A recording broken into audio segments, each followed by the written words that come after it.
రూపాయి 10 పైసలు అవుతుంది, ఇప్పుడు ₹2 అవుతుంది. దాన్ని సరిచేయటం అనేటటువంటి రెండు కూడా కాదు, ఇవన్నీ కలిపితే దగ్గర దగ్గరగా ₹20 అవుతుంది, రూపాయి ఖర్చు. ఇప్పుడు దాన్ని సరిచేయటం, డబ్బులు మిగులుతాయి. రెండవది ఏంటంటే ప్రభుత్వాలకు సంబంధించినటువంటి ఒక క్లారిటీ వచ్చేస్తుంది. ఇక వచ్చేసాక పూర్తిగా పని మీదనే దృష్టి సారించుకోవచ్చు. మనకి అమెరికాలో ఇట్లాగా ఆ రాష్ట్రం ఎన్నికలు ఈ రాష్ట్రం ఎన్నికలను సపరేట్గా జరుగుతాయా? లేదు. యూరప్ ఖండం మొత్తం మీద కూడా మనకి అన్నీ ఒకేసారి జరుగుతాయి. స్థానిక ఎన్నికలు విడిగా జరిగేటటువంటి ఉంటాయి. ఇక్కడ కూడా అందుకే స్థానిక ఎన్నికలు విడిగా జరుగుతాయి రేపు. ఇది ఖర్చు తగ్గించడంతో పాటుగా ఒక క్లియర్ కట్ రెఫరెండం, ప్రభుత్వాలు ఎవరిని కోరుకుంటున్నారు, ఏ భావజాలాన్ని కోరుకుంటున్నారు, ఇదో పిక్చరైజేషన్ వచ్చేస్తుంది.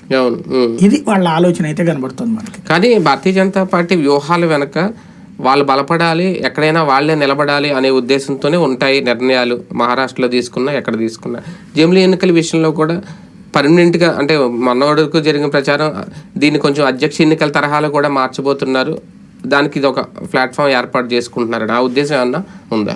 సాధారణంగా దాన్ని ఏమంటారు, బట్ట కాల్చి మీద వేస్తే ఎత్తుక్కోమనే మిగిలిన దేశాల్లో చూసుకుంటే ఎక్కువ అధ్యక్ష తరహా ఎన్నికలు జరిగేది. మన భారత రాజ్యాంగ మౌలిక స్వరూపాన్ని మార్చడం ఎవడి వల్ల కాదు.